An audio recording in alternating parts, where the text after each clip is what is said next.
Where will they go next? That's right. WWE have unfortunately released a number of talents once again, including Katana Chance, Kaden Carter, Dakota Kai, Braun Strowman, Shayna Baszler, Gigi Dolan, Cora Jade, Eddie Thorpe, Riley Osborne, Jakara Jackson, Gallus, Ora Mensa, Javier Bernal, Danny Palmer, and Shotzi. These all took place on the 2nd of May, and of course, a couple of names sprung out on the 3rd of May as well. Myself and Nick Steve were in the hot seat, and of course, never nice to see people lose their jobs and, of course, perhaps lose their dreams as well of working in WWE. But thankfully, the wrestling world is healthier than ever right now. The indie scene is prospering. There are other companies where you can go to work for, like AEW. Of course, TNA is having a hot moment as well at the moment. And of course, Stardom is massive in New Japan also. So there are plenty of places for people to go and work. First up, before we go into where people will be, naturally upset with the releases, but which ones would have surprised you the most? I mean, I think I feel the same as everyone else when I can't say Dakota Kai being released is a big shame, because I think all year she's been booked so strong. She made it to the final of the IC tournament. I think a lot of people were still expecting her to be the next IC champion.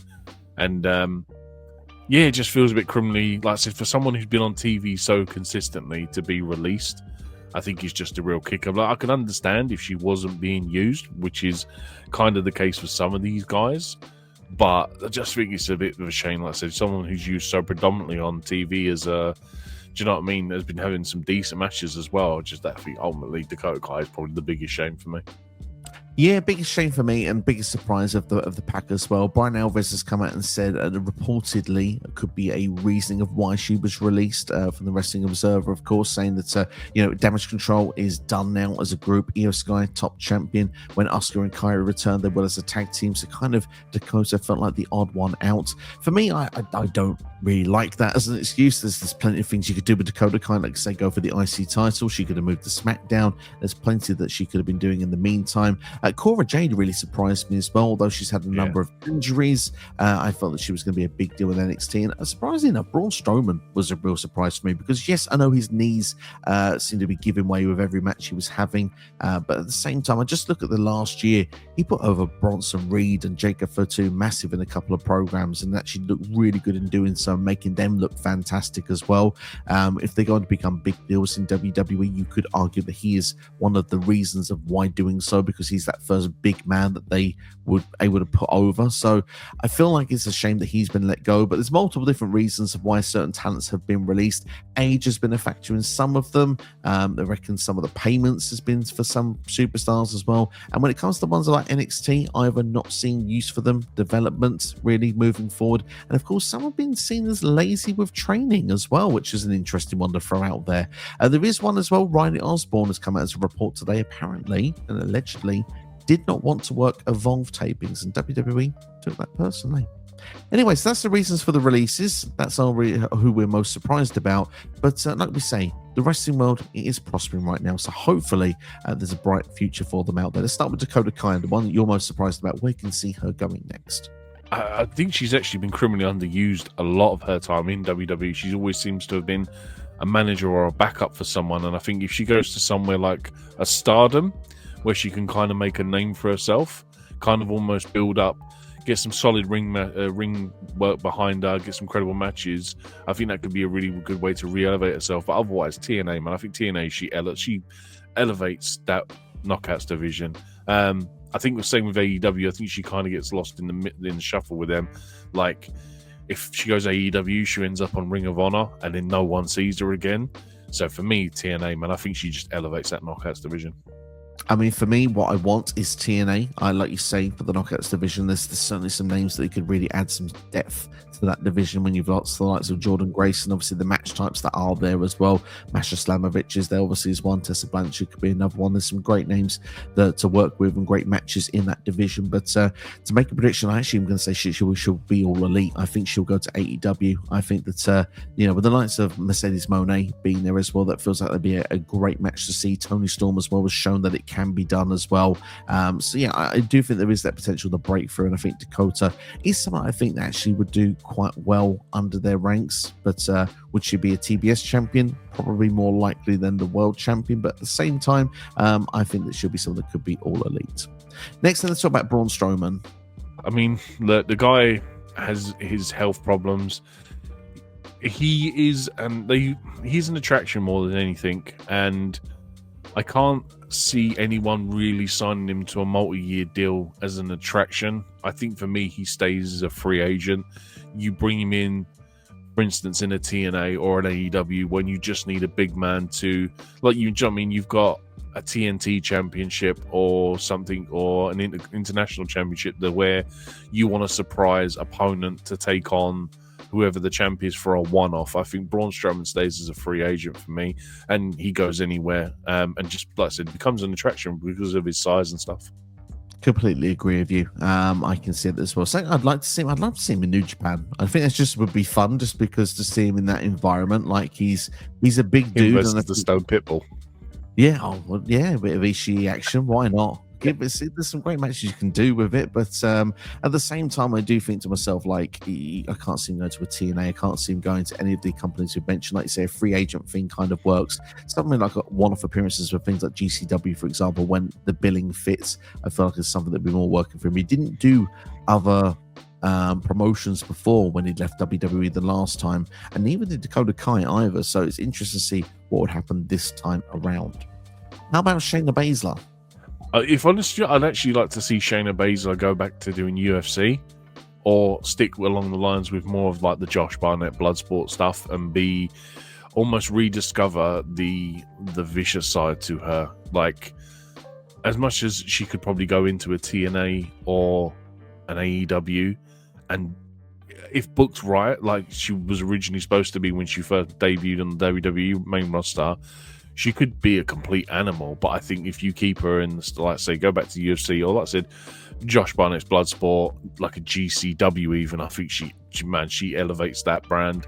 And do you know what I mean? It almost fits in with the kind of character that she portrays as this genuine badass that can like hurt people. Me and you think a lot alike. Again, I think you're right with GCW, Bloodsport, that sort of style. I can see her going there. I actually hope she's all elite. I think the presentation that they have for her, if they were to bring her in and book her like she was in NXT, that would be a really good move. And I think there would be, when you got the likes of like Excalibur, you've got Nigel McGuinness as well on commentary, they would be excellent in her presentation work of just bigging her up for how good she is. So I would like to see her go there. But of course, Ronda Rousey did do an appearance for Ring of Honor, of course, under TK. So never say never, but we'll have to wait and see if something like could materialize or not. Well, she has that history with Athena as well, which they could play into if they wanted to with ROH.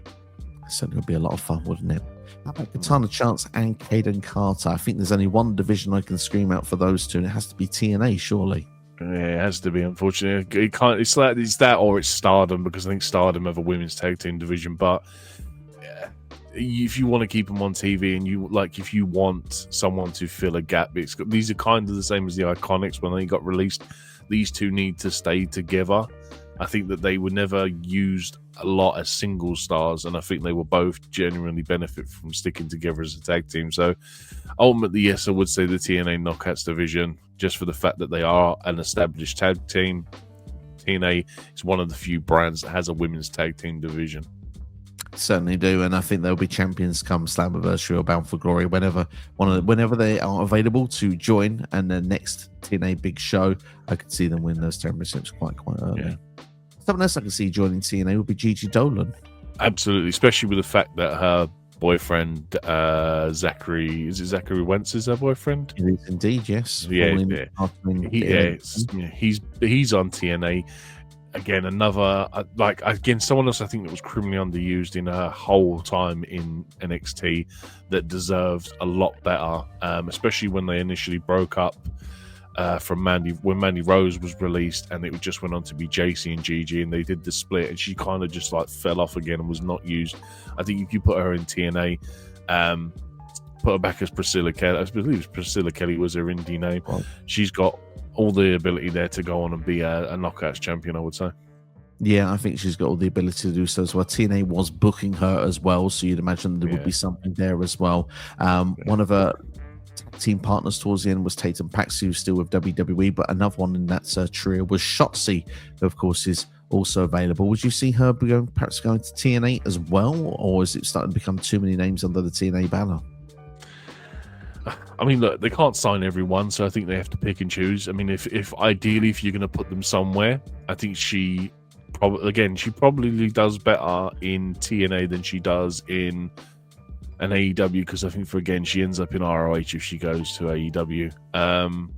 But yeah, again, another one that would probably, I think for me, it's a case of it's the character work, because she's got a very one-dimensional presentation, and you kind of, with that, it doesn't leave a lot to the imagination, so you kind of have to book her really cleverly.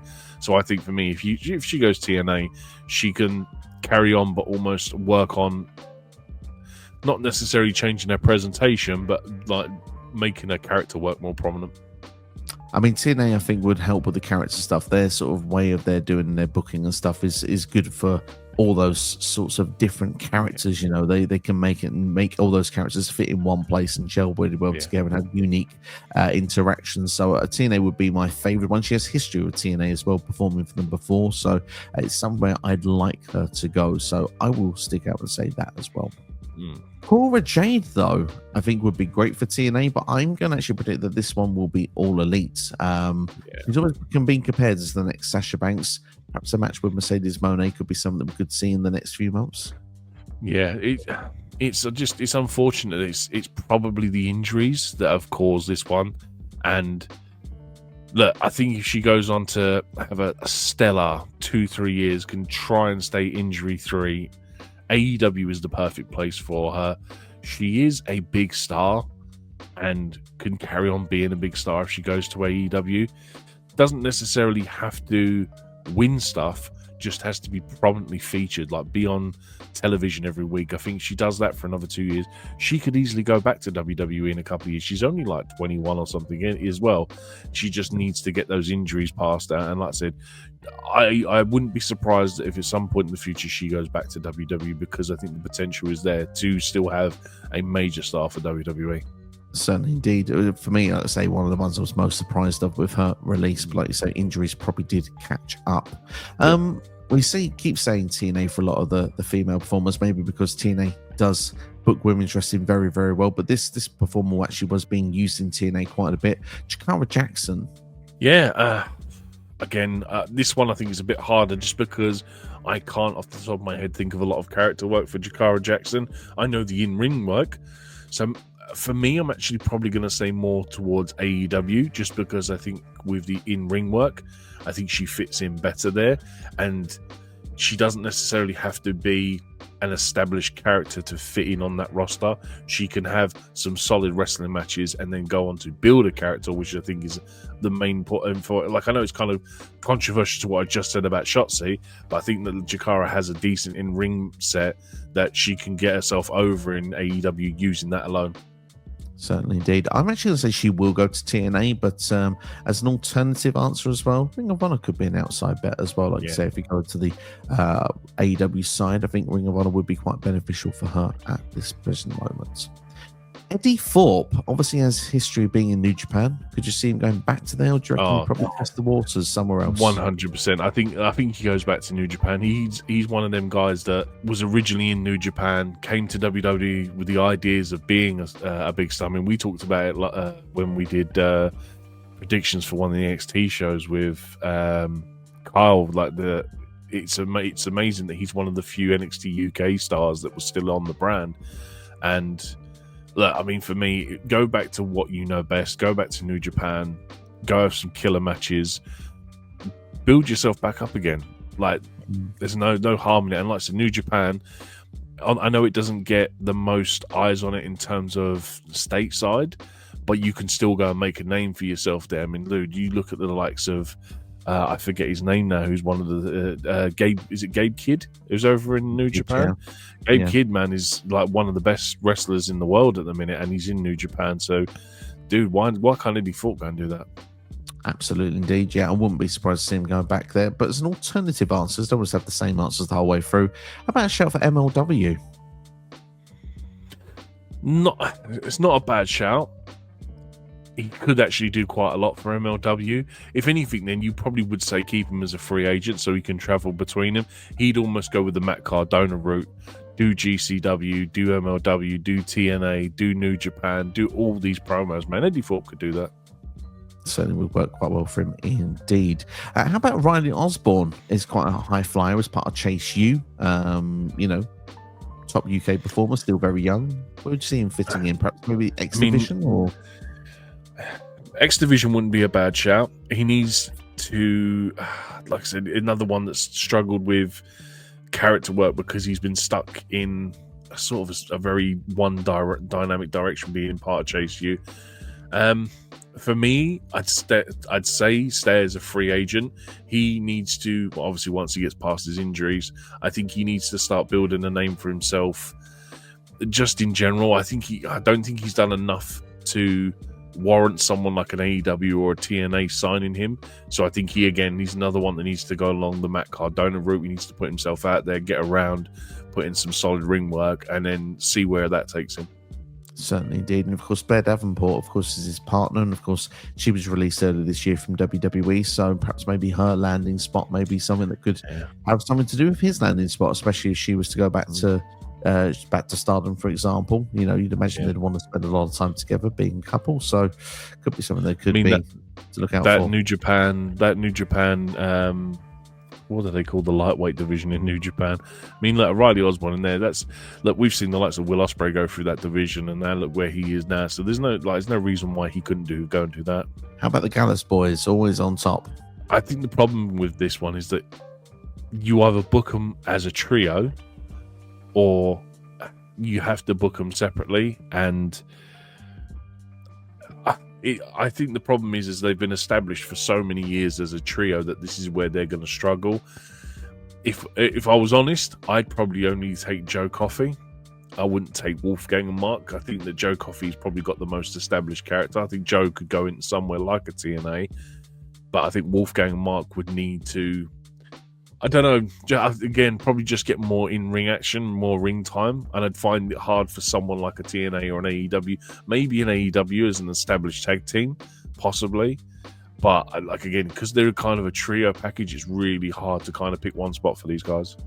It is kind of difficult. And the thing is, I suppose, when we have to give a disclaimer, when we say, where will they go next? We're not expecting, for example, if I say TNA again in a minute, not expecting them to sign every single talent. We're kind of aware that that's probably not a possibility. But where we think their landing spot is most likely to be is probably kind of what we're feeling from this point. And obviously, TNA or AEW, they have the choice of the whole lot here if they want to, and some of them will get picked and some of them won't, so I have to see what will go down. But for Gallus, I do think their best fit is TNA, just because of the fact Coffey can go for the world title, and obviously, like you said, the tag team division then can actually still have Wolfgang and Mark Coffey going through it, but they could be beneficial to AEW as well. They could work themselves through Ring of Honor, or they could be like on the Collision side of things. So I wouldn't be surprised to see them land anywhere, to be fair. They are three talented performers, and they've obviously had a very dominant run in NXT UK. They were dominant for the first part of NXT run, but after that, kind of sort of fading into the background. Have not been on TV for many, many months, which is a shame to see. I think a lot of people were expecting to come to the main roster and form almost some sort of Scottish faction with Drew McIntyre, which would have been pretty cool to see. It's just, it feels like those guys were always in title scenes, but just, I think apart from one maybe two tag team title runs, they never really done anything. I mean, I remember Joe being in the NXT UK Championship scene multiple times, but could just never win the big one. Mind you, when you're going up against the likes of Pete Dunne and Walter, as he was known at the time, it's really hard to kind of make a name when you've got those two you're going up against. Certainly, indeed. How about Oro Mensah? I'd probably say ROH. I think if you give him again, it's another one that's got to get. If anything, this guy just actually has to get on TV. ROH might not even be the real answer, because ROH isn't even on there. But again, I think another one that stays independent and just tries to get himself out there and rebuild his name. Like I said, he spent most of his time in Europe, so hopefully that he can re-elevate himself to a new level and get himself discovered by someone like a TNA or an AEW. Absolutely, yeah. I mean, for me, I think he stays on the indie scene. I think he remains a free agent for the time being, and hopefully he can find a landing point, and certainly, like you say, he can have a career that he can build on going forward, because certainly a talented in-ring performer, but like you say, hasn't maybe had the chance to connect in the same way that perhaps maybe he'd like to in WWE. I would say the same for Javier Bernal as well. I think Javier Bernal will probably remain a free agent as well. Yeah, again, someone else that just another one that's kind of like, he's just been there. He's not really developed the way that they probably want him to. So again, another one that needs to get out there, put himself out there. Again, I think he'll struggle to get a multi-year deal out of somewhere. But I think if he puts in the graft, goes that Matt Cardona route, puts his name out there, gets around places, I think he'll be all right. Absolutely. It was quite entertaining with the Mackenzie Mitchell stuff that was going on backstage of NXT a couple of years ago. I used to quite enjoy that. But maybe TNA would be the landing point, as Mackenzie Mitchell is there right now. But we'll have to wait and see. Time will tell. We'll have to wait and see. And last but not least, Danny Palmer. She apparently announced her retirement from pro wrestling after being released from NXT and WWE. So that's one that we won't be speculating. But goes on to live a happy and wonderful life that doesn't involve pro wrestling and taking bumps anymore. Absolutely, we wish her, and we wish everybody all the best. It's not fun to lose your job, and obviously, we hope everyone lands on their feet and they can be happy in what they're doing next. And fingers crossed. Give them some love on social media, and wish them all the very, very best. And if you've enjoyed this video, hit the like button. Let us know where you think people will be going in the comments below right now. And look after yourself and each other. And if you want to see some WWE Backlash predictions, check out the side of the screen right now. Take care. Thanks for watching. See you for the next one.